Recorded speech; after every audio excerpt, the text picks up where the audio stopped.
This season of Ice Vikings. Same old story, trying to be on the happy side of the ice. That's right, we're back. The lake, it doesn't remember you, it'll swallow you. It's unforgiving. Minus 52 wind chill. This was supposed to be a mild winter. I mean, rain or shine or wind or snow or whatever, we're going to go out. This is us. The winter is what defines a commercial fisherman.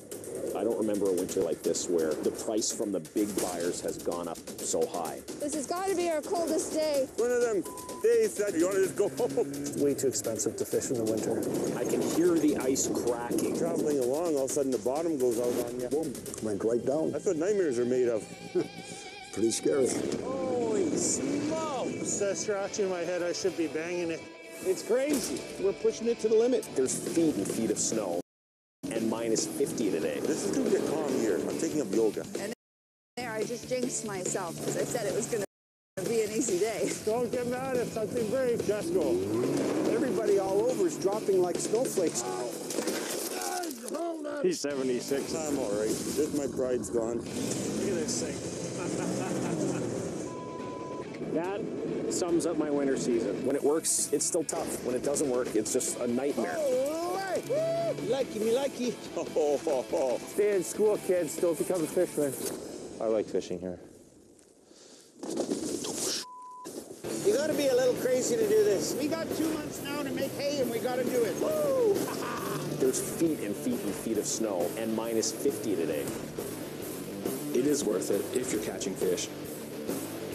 Gotta get nets in to make paychecks. That's the smell of money, baby. There is a risk every time we go out. If you fell in, I don't think you have a hope in hell of getting out.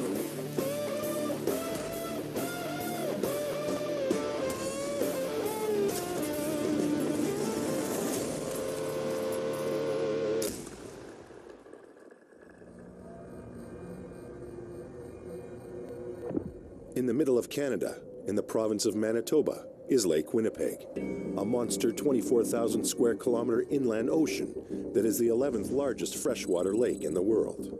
It's over 430 kilometers long and over 100 kilometers across at its widest point. Locals know it as Big Windy.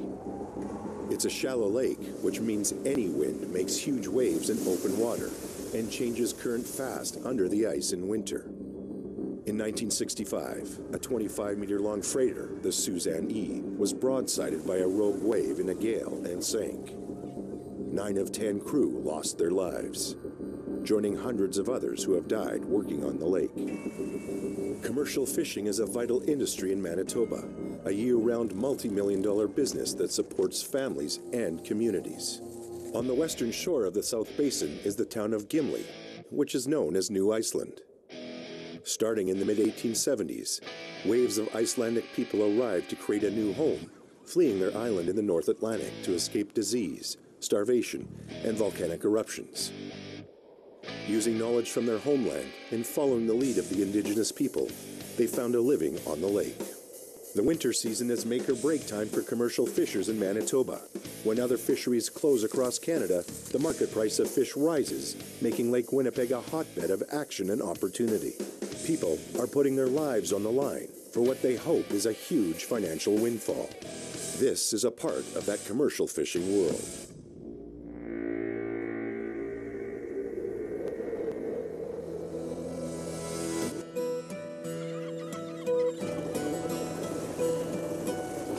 Once you round the corner here out of this harbor, you never know what it's going to hold for you. In Gimli Harbor, still known as the Two New Guys, That water is cold. It's cold, yeah. commercial fishermen Mike Lenton and Justin Gerbrandt are out in strong winds and near freezing temperatures. I'd like to just get off here and call this the day.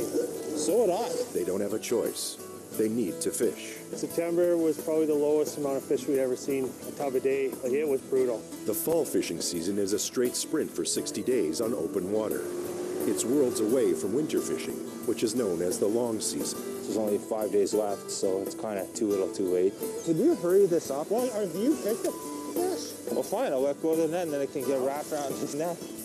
Is there some big leaves? That's a big one. Every once in a while, I can hear the roar behind me, and then here comes the water over the bow of the boat, and I can see Justin's eyes go big like golf balls, saying, hold on. And then it rolls through, and then I think, holy Okay, pull faster. Let's get the hell out of here. Oh, that wave that came sideways. I thought, this is it. We're finally going to fill this boat with water. I'll be extremely happy to get the off here today. The fall season is known as the Widowmaker. Commercial fishermen actually prefer the hardship of winter to the treachery of Lake Winnipeg in late October. If you fall overboard, if someone's not saving you, well, you'll die of the cold water.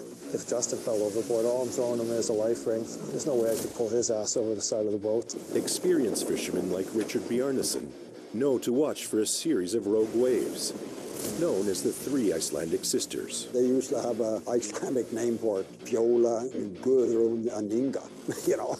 And you had to watch out for Inga. Inga was the last one. Big wave, and then the second one, and then the third one is usually the big one.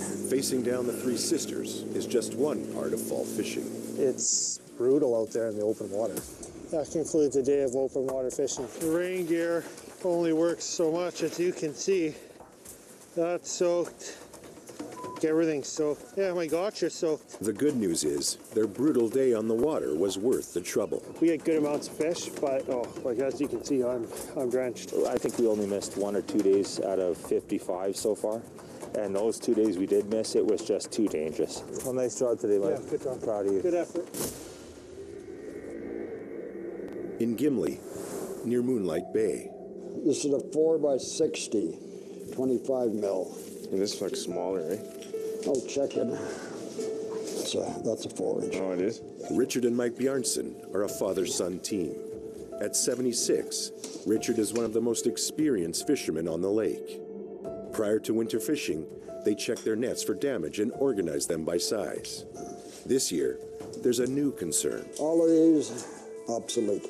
That's probably about $15,000 worth of nets. You can't use them anymore. Rules have changed this season regarding allowable net sizes. It's an expense no one was counting on.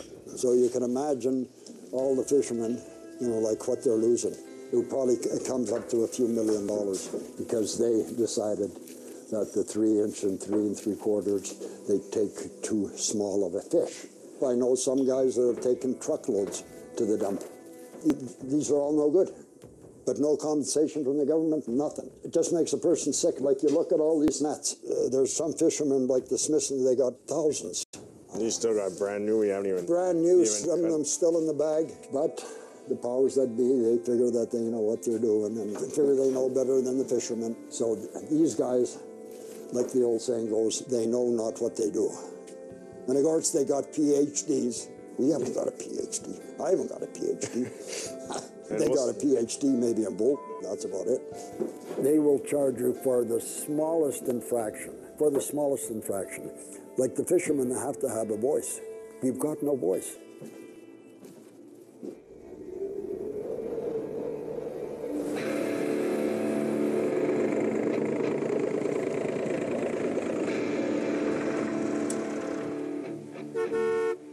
Hey, neighborinos, long time no see.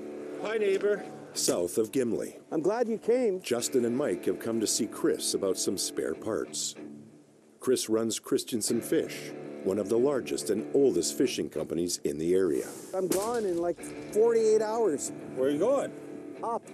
And then north. No, I always saw you go down. There's a lot of heritage, there's a lot of ancestry and relatives in Iceland that if we can get the whole group together, I mean, it'd be neat to embrace their own heritage a little bit of why things are and why we are doing what we're doing. With their fall season finished early, Chris has decided it's time to fulfill a family dream. They're taking the trip of a lifetime. We're not fishing by accident. We didn't just come to Canada and say we're going to fish. There's a string that's pulled all the way back to Iceland, and we're just going to follow that string back. Then our family's trip to Iceland becomes another chapter in that saga. So you guys are going to have a chance to beat us on the ice if we're going to be in Iceland. Well, how long are you going for? Till the middle of January. No, you're not. I told you you're losing it.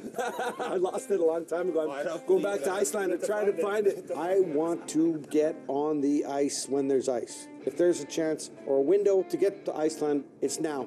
Dad's been there once or twice before. It's my first time. I know how much fishing has meant to me, and I came by through generations of people who were commercial fishing in my family, who came from generations of commercial fishermen from Iceland. We came to Gimli and we found a place to fish, so I don't have much of a story to tell, but I sure got a lot to learn. You can't even walk away with all the stuff I've given you. Look at that. Now, the happy campers, this time in 2 days, hopefully 5,000 feet off the ground. And I'll look down and I'll wave.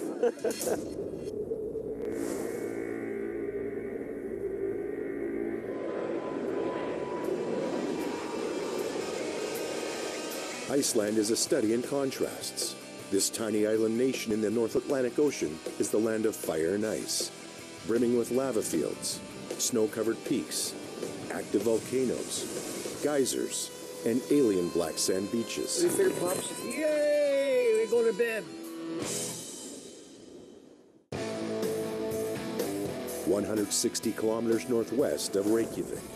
There you are.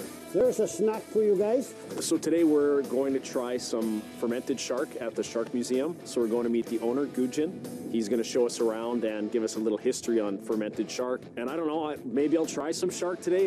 If they have, I think he's got some curing, so I'll give it a shot. Welcome, guys. So this is our family boat. This is my grandfather's shark fishing boat. Gudjon Hildebrandsson runs Iceland's Shark Fishing Museum.